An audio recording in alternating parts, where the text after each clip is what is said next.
A dog is a man's best friend, and I could not agree more.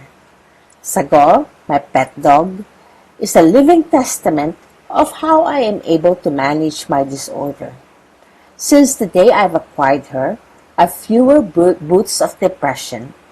Being single, Sago has provided me the love and companionship in the absence of a lover. It is for this reason that I wish to create a video in tribute of her before she passes away. This video contains the fundamentals of taking care of a dog based on my own personal experience. Two dog lovers prefer the companionship of their dogs than humans. Let me just make one thing clear. I am not a certified pure dog lover, but I am contented with Sago as my soulmate and child. I'll be stating here the reasons why I find contentment in taking care of Sago and just take things astride when it comes to romantic love. At any rate, as a dog or Sago's lover, I'll be enumerating my personal reasons why Sago is enough for me. Number 1. Dogs will never break your heart unless she's sick or dying. A dog can never say hurtful things to you. Number 2. Dogs know how to listen. That's why you can teach her tricks without going to an obedience school. Number 3. Dogs are very low maintenance compared to humans. You don't need to send your pet to school, buy her clothes, and other things that humans need and want, which dogs can do without. A dog can live without a cell phone. A dog does not drink coffee. 4. Boredom in dogs can easily be cured by walking, even if she is your only pet. They can do the same thing over and over. Eat the same kind of food until eternity. You are an enough companion of your dog if she's your only pet. Number 5. Your dog can feel your love and can reciprocate. She licks you, humps on you, and follows you. She may sometimes act like a human. She sometimes understands what you are saying, even if it's not part of the tricks you've taught her. A dog can be smart too. She knows her way to your house without your training. Like humans, dogs also have markings. Sago. Here's the latest photo of my beloved pet at 6 years old. Sago, my dearest baby, is a German Shepherd and Labrador mix whom I bought from Facebook at 3,800 Philippine pesos. Due to unscrupulous breeding practices, however, the kennel has been foreclosed, but Sago will forever remain in my heart. Sago is a female, has not mated, has not given birth, and she's not interested in male dogs even during heat.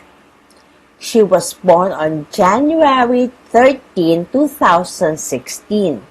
She's my very first pet, which I acquired through my own pocket. At 6 years old, Sago is still active and healthy. Before, Sago was leashed and kept outside our house. She would then shed a lot until she got sick. It was only when she turned 5 years old that she was allowed indoors, unleashed, and her health has improved a lot. Sago is very loyal and trusts only me and my brother. She knows her way to our house when we walk. Furthermore, she knows a few tricks like sit down, shake hands up, but we have stopped. Just to consider before owning a pet.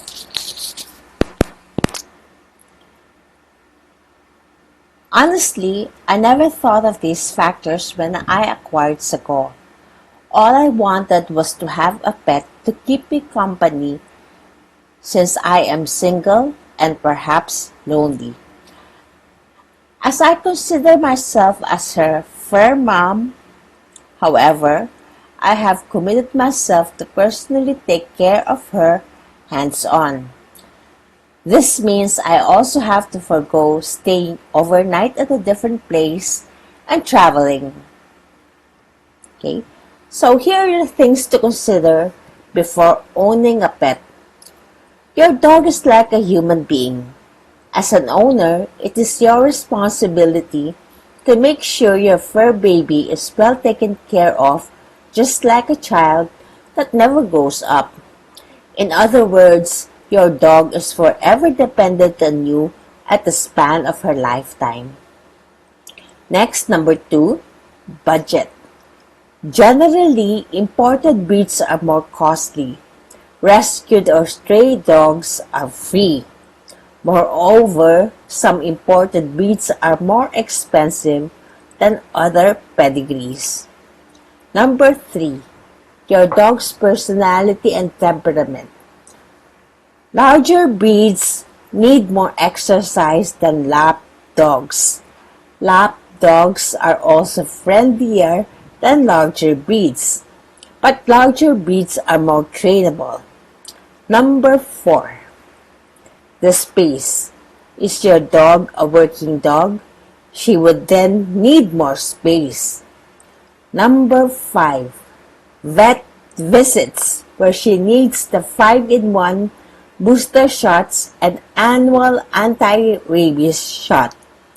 I will discuss later the schedules of the vaccinations. Number 6, budget for your pet's dog food and emergency visits to the vet.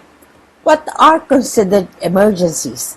Diarrhea, vomiting, blood and stool, joint problems, noticeable skin allergy that has spread and incurable. Number 7, budget for your pet's grooming tools. Shampoo or soap, bath towel, clipper, and comb. A dog will find it difficult to walk if her claws are too long. In the meantime, combing her hair or fur will minimize shedding. She also needs a bath towel to dry up, while a blow dryer is optional. Number 8, budget for your dog's burial. Will she be cremated or buried under the ground? You might need the help of a handyman then. Number 9, the most important, time. Do you have time to feed, bathe, groom, and walk your pet? If not, then ask and instruct your helper, family member to do it for you. We move on to the vaccinations of your pet. The vaccinations of your puppy will boost your puppy's immune system and protect her from acquiring canine parvovirus, distemper, leptospirosis, and rabies, which could be fatal and might lead to death as your pet is growing. The booster shots are generally safe, but you need to abstain from giving your pet a bath for at least 2 weeks. The vet will initially give you a free vaccine booklet which notes down the date of your pet's visit for her subsequent shots. Bring this vaccination booklet every time you take your pet to the vet. You might need to have your own transportation when bringing your pet to the vet, unless the vet's clinic is near your house and or your dog can be walked. Your vet knows exactly the scheduled date of your pet's subsequent shots. The schedule of the vaccinations are as follows. For the first vaccine is 45 to 60 days old. The first vaccine is administered when the puppy is 45 to 60 days old. The second vaccine is administered after 2 to 3 weeks, must not exceed the third week. The third vaccine after 2 to 3 weeks must not exceed the third week. Fourth is the anti-rabies shot 24 when the puppy is 24 weeks old, 5.5 or 6 months. Then booster shot and anti-rabies shot, which is administered annually. The annual anti-rabies shot may not be noted down on the vaccination booklet and can be administered for free by a veterinarian in public practice. The anti-rabies shot is compulsory for all dogs to protect yourself and family members from acquiring rabies once you are bitten and to protect the community as well. Regarding neutering, in some developed countries, spaying a rescued dog is for free. In the Philippines, you can avail of cheaper neutering services from the Philippine Animal Welfare or PAW. Maintenance schedules. Feeding time. Because puppies are still young, hence they expend more energy, they are fed twice a day at regular meal times, breakfast, lunch, and dinner. As they grow older, 1 year old onwards, they can be fed twice a day, one in the morning and one in the evening. Senior dogs, 7 years old onwards, are fed once a day in the morning. Make sure that your pet's water bowls are always replenished with fresh, clean water to prevent dehydration. In my case, I always replenish Sagos 2 water bowls each morning upon waking up. Each of her water bowls are located downstairs and upstairs. In tropical countries, you can give your pet a bath once a week every weekend. You can forgo bathing your pet during winter in colder climates. I bathe Sago a day before she receives her monthly frontline dose. It's safe to give your pet a bath when she turns a month old. Walking time should be at least once a day to help your dog relieve herself. What are things your dog needs? Ear cleaner to get rid of ear mites.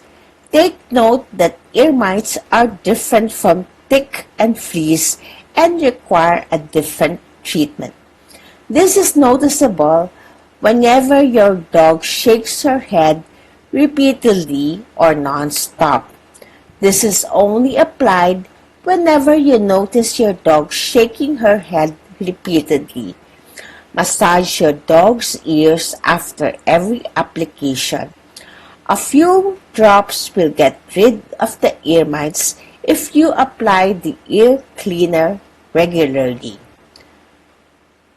Vicene or IMO, medicated eye drops, in case her eyes get swollen from irritation. Your dog's eyes usually get irritated from scratching. Wipe first your dog's eyes with clean water and a face towel before you apply Vicene or IMO. Dab a moderate amount of the eye medication on a cotton ball, then wipe the cotton around the pet's eyes. Dogs usually scratch their eyes because there's mucus.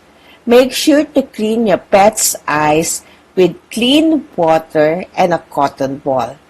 If there is no mucus, your dog might be scratching your eyes due to vision blurring or problems as a result of aging. Again, clean the eyes with clean water and a cotton ball. Once irritation develops, apply medicated eye drops. Optional: dog bed. Some dogs like sleeping on their beds, but in Sagor's case, she prefers to sleep on the couch. The caveat in using dog beds is that your dog might destroy it, especially when she is bored. 2 months maintenance. HeartGuard. HeartGuard prevents heartworms, which is the equivalent of dengue in human beings. Aside from heartworms, HeartGuard is also used to treat intestinal parasites in canines such as hookworms and roundworms.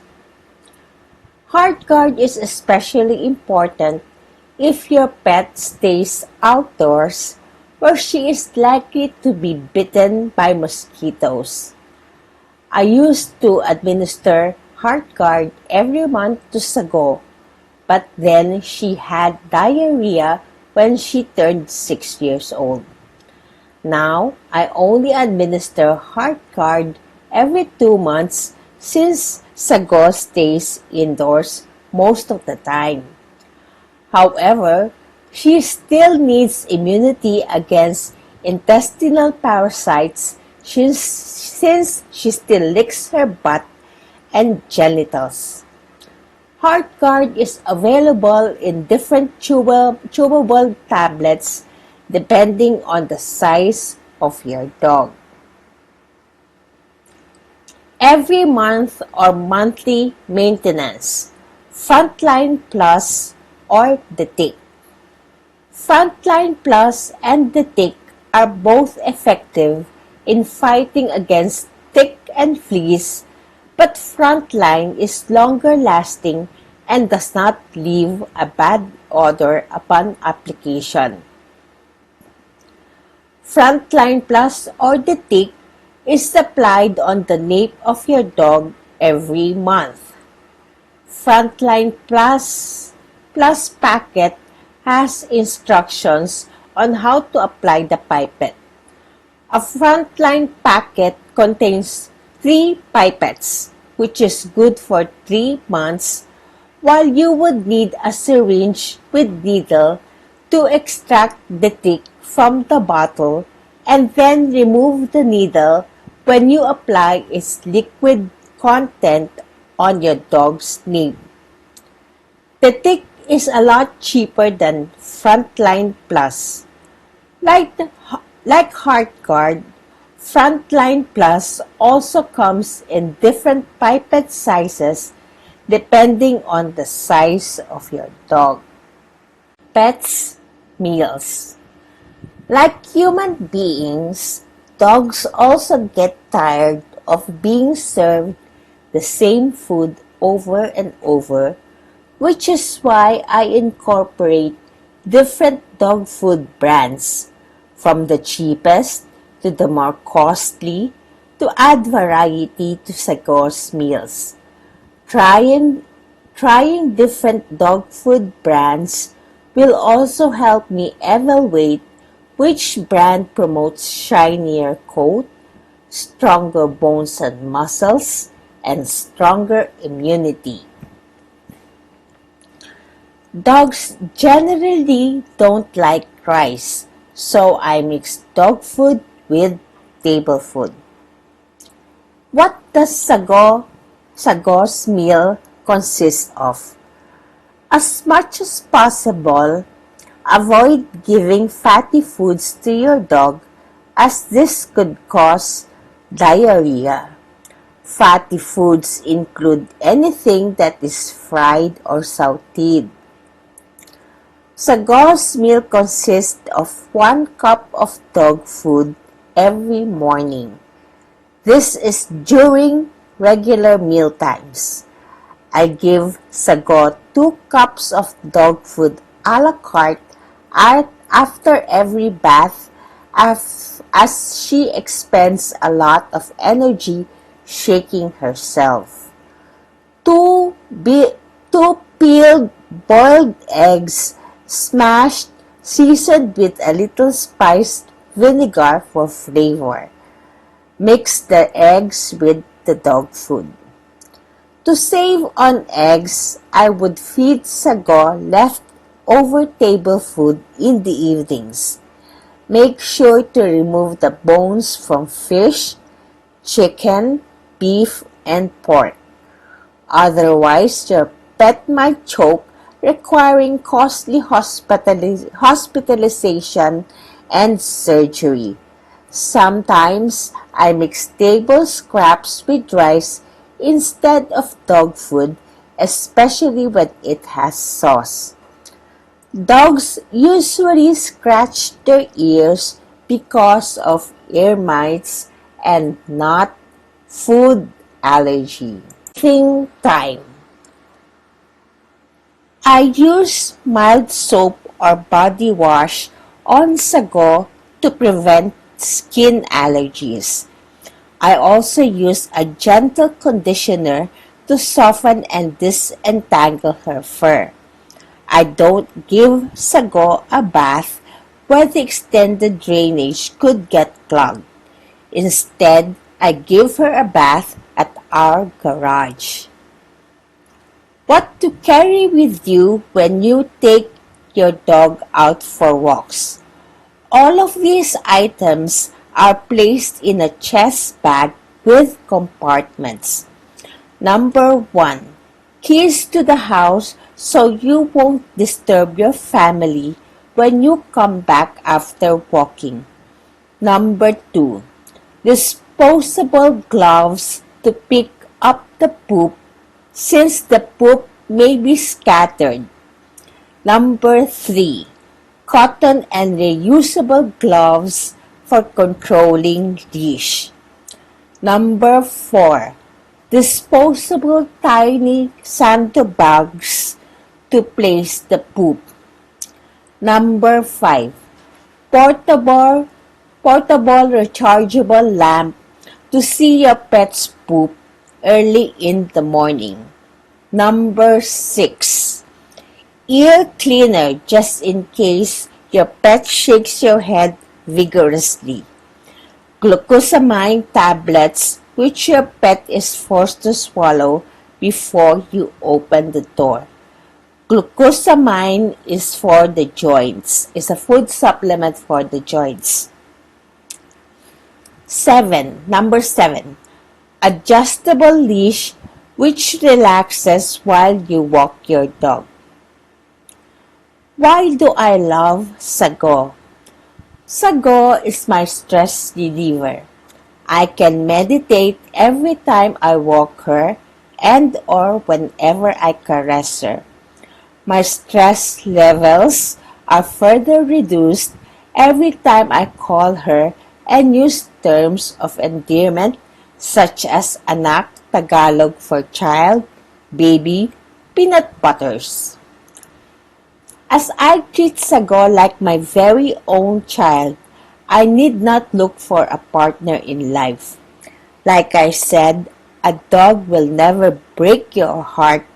She could only love me and nothing else. Period.